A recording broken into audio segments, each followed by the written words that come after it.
Sebab itu hai anakku, jadilah kuat oleh kasih karunia dalam Kristus Yesus. Ini ada kata perintah jadilah kuat. Ya. Kata perintah ini juga senada dengan Efesus pasal 6. Ayatnya yang ke-10. Akhirnya, hendaklah kamu kuat di dalam Tuhan, di dalam kekuatan kuasa-Nya. Iya.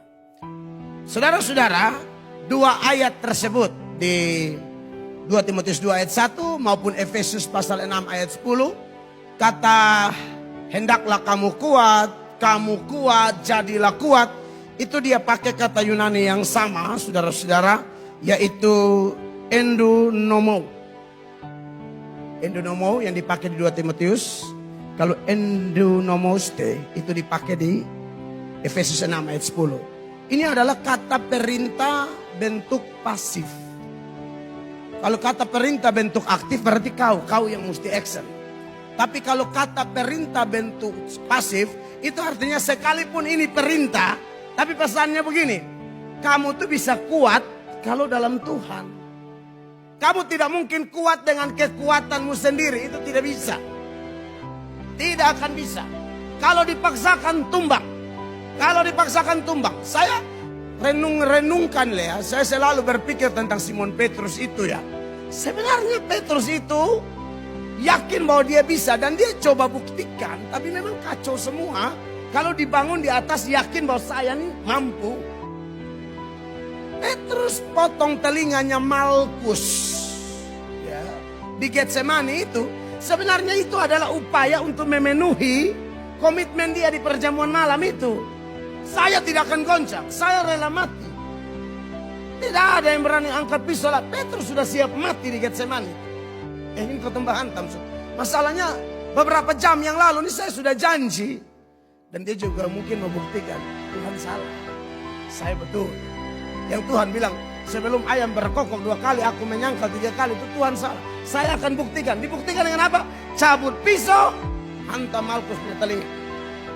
Ya. Ada orang yang secara kurang belajar angkat itu cerita bilang itu dari cerita itu artinya tidak boleh bela Injil. Tidak ada hubungan. Tidak ada ya. Injil tetap dibela. Ya kalau bela Injil pakai pedang ya salah. Bela Injil pakai pisau ya salah. Bela Injil pakai kata-kata kotor ya maki dengan penuh kepahitan salah. Petrus yang sama dari bela Yesus salah menjadi bela Yesus yang benar. Bela yang benar kapan? Saat dia bertobat, dipulihkan dan dia khotbah di hari Pentakosta itu 3.000 orang bertobat. Itu pembelaan Injil. Jadi jangan pernah bela Injil dengan fisik, balas. Makanya dulu tuh banyak orang maki-maki saya. Sebenarnya di gereja ini orang pintar banyak. Udah IT saya jago. Bisa mereka kalau saya otak memanfaatkan orang. Saya tolong bikin akun palsu dong, balas dong. Sopo-sopo dan balas. Mana aja siapa di sini besok. Mana mau saya cara-cara kotor. Ya sekali-sekali pendeta karena mati. Salah ya. Yesus akan maki baru beta main karena puji terus perlu dipertanyakan beta mungkin aslinya. Tuhan Yesus ada pemaki baru potong main ini bapak tabakar apa? Bapak baju kos tabakar. Mereka tahu dalam Tuhan ini keluarga yang tadi beta om pasti kasih pujiannya tulus semua bukan pujian yang kasih bukan puji. Sana ada itu di ketong. Kasih pujiannya semangat, kasih pujiannya memang ketong juga butuh saling menguatkan kan. Boleh mendorong tuh boleh, saya sudah bilang. Tapi tulus, jujur, dan tidak ada motivasi lain.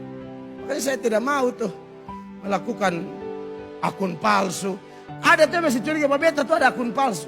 Itu akun asli, saya bisa entah cara masuk sekarang ke mana. Selalu bisa ombe akun palsu, dari mana tahu saya. Itu akun asli, saya Facebook ada berapa. Saya tidak tahu cara masuk ke mana. Ana dong pun nama aja huruf model begitu. Bisa tahu kombinasi apa.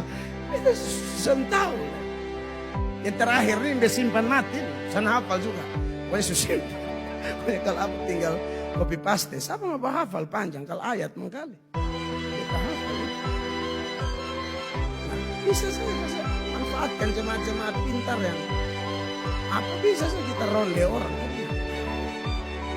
Petrus itu sebenarnya mau buktikan bahwa saya kuat, saya bisa. hancur, gagal, kacau. Semua kita termasuk saya coba buktikan kalau kita bisa dengan kekuatan kita. Hancur, rugi. Terus satu-satu coba bersaksi. Yang pernah alami dan tolong kasih kesaksian di departemen masing-masing. Habis. Jangan pikir kita kuat. Makanya 2 Timotius pasal 2 ayat 1 ini sekali lagi dikatakan, sebab itu hai anakku jadilah kuat. Itu artinya kau kuat karena dikuatkan. Dan kuat ini sifatnya terus menerus saudara-saudara. Makanya harus selalu terhubung dengan Tuhan sehingga kita benar-benar menjadi orang-orang yang kuat dan kuat. Filipi pasal 4 ayat 13 adalah salah satu data lain yang mengingatkan kita seputaran ini. Dikatakan demikian. Segala perkara dapat kutanggung di dalam Dia yang memberi kekuatan kepadaku. Iya, dalam terjemahan New American Standard Bible dia bilang, aku dapat melakukan segala sesuatu melalui Dia yang menguatkan aku. Jadi kita bisa kuat karena Tuhan. Amin, kekasih Tuhan. Saya berharap kita semua betul-betul memahami ini supaya jangan ada kita yang kemudian sedikit saja tidak mengandalkan kasih karunia Allah. Tidak bisa. Karena 2 Timotius pasal 2 ayat 1 ini lengkapnya berkata, sebab itu hai anakku jadilah kuat oleh kasih karunia dalam Kristus Yesus. Sedikit saja kita tampil dan ya mungkin Tuhan, bukan Tuhan tinggalkan kita, keselamatan kita tidak hilang. Hanya Tuhan bilang, oh lu jago. Nabet onder sedikit, coba lu tes sendiri. Hancur. Pasti hancur. Mau pendeta juga sama, beta pernah alami. Jadi beta tahu. Ini kebenaran benar, mutlak benar. Dalam hal apa saja. Mau pelayanan, mau bisnis, mau ekonomi, kuliah, apa saja. Mulai rasa diri hebat, silahkan maju. Beta sankas tinggal mau geser sedikit ya. Kira-kira saya penggambaran yang lemah ini. Saya geser sedikit. Coba lu maju. Lu siapa? Saya siapa? Selalu menguatkan saya dan saudara. 2 Timotius 4 ayat 17.